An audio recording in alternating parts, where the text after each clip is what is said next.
नमस्कार। इस वक्त मैं मौजूद हूँ लखनऊ में, जहाँ पर 2027 के चुनाव की तैयारियां जोरों शोरों से शुरू हो चुकी हैं। एक तरफ है भाजपा सरकार, जिसके नारे खत्म ही नहीं हो रहे, जिसके नारेबाजी चालू है, डबल इंजन की सरकार अब की बार भी आएगी। और दूसरी तरफ है अखिलेश यादव की सरकार, जिसको राजनीति में बदलाव चाहिए। आइए यहाँ के हम आम जनता से बातचीत करते हैं और जानते हैं कि उनको किसकी सरकार अब की बार चाहिए 2027 के चुनाव में। हेलो सर, आपका नाम क्या है? आदर्श सागर। सर, अब की बार किसकी सरकार चाहते हैं 2027 में? अब की बार बहन जी की सरकार। उसके रीज़न बहुत सारे हैं। जैसे कि पहला रीज़न तो ये है कि आप एक महिला हैं, तो महिला होने के नाते आपकी जो पहली प्राथमिकता है वो आपका मान सम्मान, आपकी सुरक्षा और आपकी शिक्षा। तो इस पर अगर किसी सरकार ने काम किया, पिछली 3 सरकारें आप बहुमत की देख चुकी हैं, इससे पहले भी जो भाजपा की, इससे पहले सपा, उससे पहले बसपा की थी। तो पिछली 3 सरकारों में जो आपने देखा होगा, जो महिलाओं की जो सुरक्षा का जो सबसे बड़ा मुद्दा था वो बहन जी की सरकार में था। और बहन जी ने सिर्फ कागजों पे बेटी बचाओ बेटी पढ़ाओ नहीं किया, उसको ज़मीनी हकीकत में करके दिखाया। आप एक महिला हैं, आप दिन दहाड़े आप फील्ड में हैं, काम कर रही हैं, रात में देर भी होती होगी, सुबह जल्दी भी निकलती होंगी, लेकिन आपके मन में कहीं ना कहीं वो डर बना रहता होगा कि आप एक महिला होने के नाते आप असुरक्षित हैं। और ये बात आप भी महसूस करती होंगी। आप NCRB के जो आंकड़े हैं उसमें देखेंगे तो प्रतिदिन कई 100 महिलाओं का उत्तर प्रदेश में सिर्फ रेप होता है, जो ऑन रिकॉर्ड है। बाकी कई चीज़ें तो रिकॉर्ड में आती नहीं है। तो आप एक महिला होने के नाते क्या चाहती कि आपकी सुरक्षा ना हो? तो क्या मायावती की सरकार आएगी तो महिलाएं सुरक्षित हो जाएंगी? बिल्कुल। बहन जी की सरकार में जो उत्तर प्रदेश के गुंडे और गुंडे के लोग होते थे, वो उत्तर प्रदेश या तो छोड़ दिया करते थे या तो वो अपनी आदतों को बदल लिया करते थे। और बहन जी की सरकार में महिला उत्पीड़न माने एक बहुत बड़ा अपराध होता था, बहुत बड़ी घटना होती थी। तो बहन जी पूरी सख्ती के साथ उस अपराधी के साथ साथ उस जिले के DM SP को भी सस्पेंड करती थी। ये हिम्मत और ये कुव्वत सिर्फ और सिर्फ आदरणीय बहन कुमारी मायावती जी में थी। तो एक महिलाओं की अगर सुरक्षा इस प्रदेश में जो बहुत बड़ा मुद्दा बना हुआ है, तो ये बहन जी की सेवा मुझे नहीं लगता कि शायद कोई दूसरा नेता आज के समय में कर सकता है। क्योंकि आदित्यनाथ जी की सरकार में तमाम भाजपा के राज्य तक रेप के आरोप में गए। समाजवादी सरकार में गायत्री प्रसाद प्रजापति जो मंत्री थे वो भी रेप के आरोप में आज जेल में बंद थे। बहन जी की एक ऐसी सरकार है जिस सरकार में बहन जी की एक सांसद पे एक रेप का केस लगा था, बहन जी ने उनको अपने बंगले बुला के जेल भेजा है। तो ये हिम्मत और ये ताकत सिर्फ और सिर्फ बहन जी में है। अगर कांग्रेस सपा और भाजपा में आपको चुनना हो तो किसको चुनेंगे? आप दूसरी पार्टी को नाम ही क्यों ले रहे? जब हमने बहन जी को चुन लिया है या बहन जी को जी चुनना मिले उनको चुनने का, तो फिर किसको चुनेंगे आप? ऐसी कोई मशीन नहीं है पूरे भारत में जिस मशीन में बहुजन समाज पार्टी का सिंबल ना हो। बहुजन समाज पार्टी एक राष्ट्रीय पार्टी है जो कश्मीर से कन्याकुमारी, गुजरात से लेकर बंगाल तक चुनाव लड़ती है। और जब बहुजन समाज पार्टी चुनाव भी हाल में आपने देखा होगा कि एक लिस्ट जारी हुई थी जो राष्ट्रीय पार्टियों की, तो उस लिस्ट में बहुजन समाज पार्टी आज भी तीसरे नंबर की देश की सबसे बड़ी राष्ट्रीय पार्टी है। तो ये सवाल ही नहीं आपका गलत है कि किसको चुनेंगे, क्योंकि बहुजन समाज पार्टी तो चाहे वो प्रधानिक चुनाव हो चाहे प्रधानमंत्री चुनाव हो, सब में पार्टिसिपेट करती है, सब में बहुजन समाज पार्टी का हाथ ही चुनाव चिन्ह दिखता है। कल हमें हमारे उपराष्ट्रपति मिल गए हैं, उसके बारे में क्या कहना चाहेंगे आप? उपराष्ट्रपति, अच्छा सवाल किया आपने। आप ये समझिए कि जो लोग इंडिया गठबंधन के हाइप क्रिएट कर रखे थे, आज उन्हीं के जो गठबंधन के जो साथी थे, जो विपक्ष के सांसद जिन्हें लोग कहते थे, उन लोगों ने क्रॉस वोटिंग करके भाजपा को जिता दिया। अब कहाँ है श्री राहुल गांधी जी? अब कहाँ है श्री अखिलेश यादव जी? अब कहाँ है लोकतंत्र की दुहाई देने वाले? ये क्रॉस वोटिंग किसने करी है? इंडिया बचाओ गठबंधन के जो लोग थे उन्होंने तो क्रॉस वोटिंग करी है, और क्रॉस वोटिंग करके भाजपा को जिता दिया। इन्होंने अपने सांसदों से खुद कहा अंतरात्मा को पहचानिए। आप लोग दिखाती रह गई कि भाजपा के लिए था, वो उन्हीं के सांसदों के लिए था। क्या लगता है ये योग्य है कि नहीं है? कौन योग्य है? उपराष्ट्रपति जो बने हैं CP राधाकृष्णन। देखिए, मैं किसी की योग्यता पे सवाल नहीं उठा सकता हूं। अगर कोई किसी संवैधानिक पद पे चयनित हुआ है और चुनाव जीत के हुआ है तो बिल्कुल योग्य होंगे, तभी वहां तक पहुंचे हैं। इस पे तो सवाल ही उठाना है। सवाल तो इस पे आपको करना चाहिए कि जो 25, 26, 27 लोग क्रॉस वोटिंग किए हैं, ये किस दल के लोग थे, इनकी लिस्ट सार्वजनिक हो, ये समाजवादी थे कि ये कांग्रेसी थे, ये पता चलना चाहिए जनता को ना। ये आरक्षण और संविधान का जो ढोंग कर रहे हैं विपक्ष के जितने भी ये तमाम समाजवादी और खासकर 37 सांसद और वो राहुल गांधी जी, तो ये तो बताना चाहिए उनको कि जो ढोंग कर रहे हैं संविधान बचाओ का, तो ये कौन लोग हैं जिन्होंने क्रॉस वोटिंग कर दी? ये तो बताना चाहिए, सबको पता चलना चाहिए, ये जनता को पता चलना चाहिए। हमारे जो देश के दलित हैं, अल्पसंख्यक हैं, अति पिछड़े हैं, जो सर्व समाज के न्याय पसंद लोग हैं, उनको पता चलना चाहिए कि किन लोगों ने क्रॉस वोटिंग करी है। भाई अगर क्रॉस वोटिंग हुई है, भाजपा को इन लोगों ने जिताया है, तो पता चलना चाहिए ना। देश में जो माहौल ये लोग बना रहे हैं तो सबके सामने आना चाहिए, इसमें कोई गलत बात नहीं है। आपको क्या लगता है क्या किसकी सरकार होगी 2027 में? बीजेपी की होगी। बीजेपी की? जी। इतने कॉन्फिडेंस से कैसे बोल रहे हैं? अरे हम बोल रहे हैं, कार देख रहे हैं ना। सपा की नहीं हो सकती है? नहीं चांस है, क्यों? नहीं चांस है अभी फिलहाल। आपको क्या लगता है 2027 में युवा और महिलाएं किसको वोट देंगी सबसे ज्यादा? बीजेपी को देंगे। कैसे? संतुष्ट है, क्राइम कम हो रहा है। क्राइम कम हो रहा है? किस किस उस बेसिस पे बता रहे हैं आप? अरे हर जगह आप देख लीजिए। आपको क्या लगता है किसकी सरकार होगी 2027 में? अब आपको नीला गमछा और ये टोपी देख के क्या लग रहा है? हम लोग तो बसपाई हैं। तो आपको क्या लगता है? बहन जी की आनी भी चाहिए। तो आपको क्या लगता है युवा और महिलाएं अब की बार सबसे ज्यादा वोट किसको देंगी? सिर्फ बहन जी, सिर्फ बीएसपी, ओनली बीएसपी। आपको क्या लगता है? जहाँ पर बुराई का अंत होता है वहाँ पर बहन जी का नाम लिया जाता है, और हम लोग ईमानदार और सच्चे दिल से जो है बहन जी को इसलिए लेना चाहते हैं क्योंकि हम इस समय बेरोजगारी की मार स्वयं झेल रहे हैं। 2019 से 21 के बीच में हमारा डीलेट कंप्लीट हुआ, आज तक हमें वैकेंसी देखने को नहीं मिली। आज हम उस बेरोजगारी से गुजर रहे हैं कि स्वयं आज 28 साल होने के बावजूद हम अपने पिताजी को 2 पैसे कमा कर जो है प्राइवेट ढंग से दे रहे हैं, और गवर्नमेंट हमको वो चीज़ नहीं दिला पा रही जो हमारी एजुकेशन। तो क्या मायावती की सरकार होगी तो दिला पाएंगे? बिल्कुल दिला पाएगी। कैसे बोल रहे हैं? कैसे इतने दावे के साथ बोल सकते हैं? दावे के साथ इसलिए बोल रहे हैं, मेरे भैया और भाभी जो है टीचर बहन जी की सरकार में हुई, मेरी सिस्टर जो है पुलिस में बहन जी की सरकार में हुई, मेरे गांव में 3 जो है गवर्नमेंट एम्प्लॉय हुए बहन जी की सरकार में। तब से अभी तक जो लोग पढ़े वो अभी तक गवर्नमेंट एम्प्लॉय ना हो पाए। तो इसका कारण क्या है भाई? कहीं ना कहीं गवर्नमेंट है, क्योंकि जब वो इस तरीके से कर नहीं पा रही, और कहीं पर जब हम लोग एग्ज़ाम देने जाते हैं तो वहाँ पर नॉर्मलाइजेशन लगा दिया जाता है, और वहाँ पर दिखाया जाता है कि आपका इतना परसेंटाइल है, और वहाँ पर ये नहीं दिखाया जाता कि हमने क्या गलत किया क्या सही किया। जब तक हमको हमारी गलती नहीं दिखाई जाएगी तब तक हमको क्या पता कि कहाँ पर हम गलत हैं कहाँ सही है। तो फिर हम तो यही देख रहे हैं कि हमको किस रास्ते पे चलना चाहिए, हमको सच्चाई के रास्ते पे चलना चाहिए। हमें जो सच्चा पथ नजर आ रहा है वो नीला झंडा और हाथी निशान नजर आ रहा है। तो आपको क्या लगता है कांग्रेस और समाजवादी पार्टी का साथ कितने टाइम तक रहेगा? भाई अगर किसी 2 लोगों की दोस्ती है तो वो 2 लोग निर्भर करते हैं कि उनकी दोस्ती कहाँ तक चलेगी। हम तो तीसरे पावदान पे हैं, हम अपनी जिम्मेदारी ले सकते हैं। हम किसी के दावे को और किसी की दोस्ती को तो भाई हम नहीं कुछ कह सकते हैं। सर क्या नाम है आपका?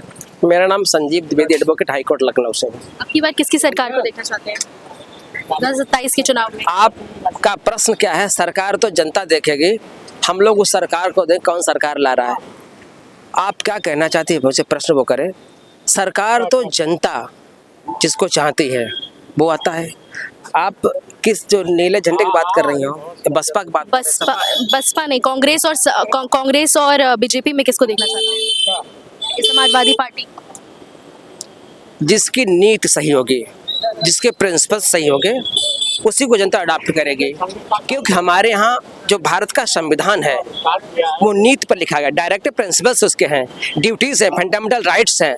जो ड्यूटी और राइट दोनों को लेके चलेगी जनता के साथ में। क्योंकि लोकतंत्र का अध्याय जो होता है जनता से शुरू होता है। नेता लोकतंत्र नहीं होता, वो तो शासक बनना चाहता है लोकतंत्र के नारे के द्वारा। असली सरकार उस पार्टी की बनेगी जो जनता के हृदय की बात करेगी, जनता की आत्मा टच करेगा। आप देखिएगा कि कोई भी सरकार आई है वो जनता के सेवा से जाकर सत्ता में पहुंचती है। आज लोग जनता की सेवा नहीं करना चाहते हैं, केवल ट्वीट कर रहे हैं। आज जब कांसी राम जी, अटल बिहारी वाजपेयी का कोई भी नेता रहो, ये जमीन के नेता थे। आज कोई नेता जमीन पर नहीं आना चाहता। जो जमीन पर आएगा सरकार उसकी बनेगी। जो जनता की आवाज है, जो शिक्षकों की बात करेगा, जो विद्यार्थियों की बात, जो सैनिकों की बात करेगा, जो महंगाई की बात करेगा, सरकार उसके बनेगी। हम तो आम नागरिक है, मैं समाज सेवी भी हूँ। मेरा उद्देश्य यह है कि सरकार वो बने किसी पार्टी को जो किसान की बात करे। आज आप देख रहे हैं कितनी महंगाई है। शिक्षा पर कोई बात कर रहा है, चाहे बहन जी हो चाहे कोई भी हो, सत्ता प्रतिपक्ष कोई भी शिक्षा पर कोई डिबेट करना नहीं चाहता है। इतने प्राइवेट सेक्टर में लूट हो रही है, बच्चों पर मेडिकल क्लेम क्या हो रहा है कि बच्चों का मेडिकल होना 100 रुपए जमा हो रहे हैं। क्या सरकार नहीं जानती? प्रदेश सरकार जब तक शिक्षा पर बात नहीं करती है, और विपक्ष बैठा हुआ है, जिस दिन विपक्ष शिक्षा की बात करेगा सरकार में आ जाएगा। शिक्षा पर कोई, क्योंकि इनके ही विद्यालय सभी चले हुए हैं। एक 2009 एक ऑर्डिनेंस आया था कि जो 14 साल से कम बच्चे हैं उनको निःशुल्क शिक्षा दी जाएगी। क्या इम्प्लीमेंटेशन उसका हो रहा है?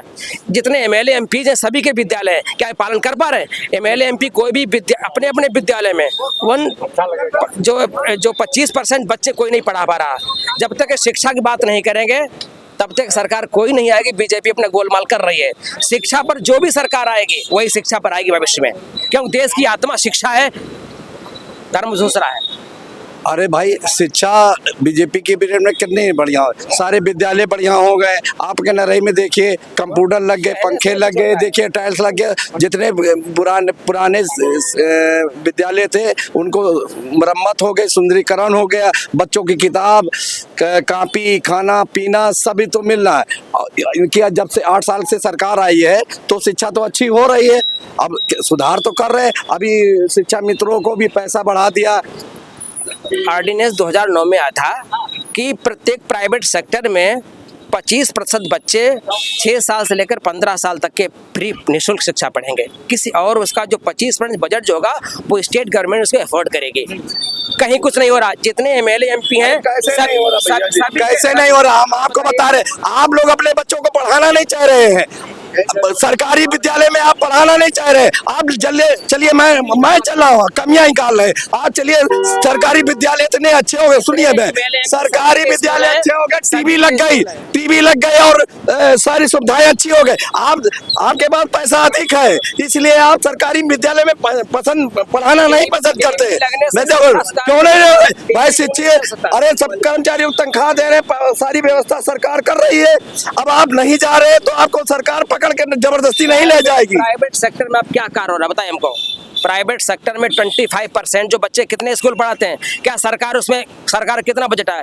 2024-25 में कितना बजट है? आपको नहीं रोक पाएगी। देखिए, आप अपने बच्चे को कहाँ ले जाना चाहते हैं ये सरकार आपको, मगर अगर सरकार विद्यालय खुलाए है तो आप चाहे जितने पैसे वाले आप सरकारी में आप डालिए। शुरुआत आप करिए। आप तो कानून के रखवाले हैं, आपको शुरुआत करनी चाहिए। जब देखिए किसी को सुन लीजिए, किसी को आगे चलना पड़ेगा। हमको बताएं, आप सोच रहे हैं कि हमारा बच्चा है भाई में सही बात कितना बजट आया है सरकारी में? आप लोग जाना नहीं चाहते और सरकारी कितना बजट आया शिक्षा पर? कोई सरकारी में जाना नहीं चाहते और सरकार की कमियां आप लोग निकालना चाह रहे। गलत है, ये गलत है।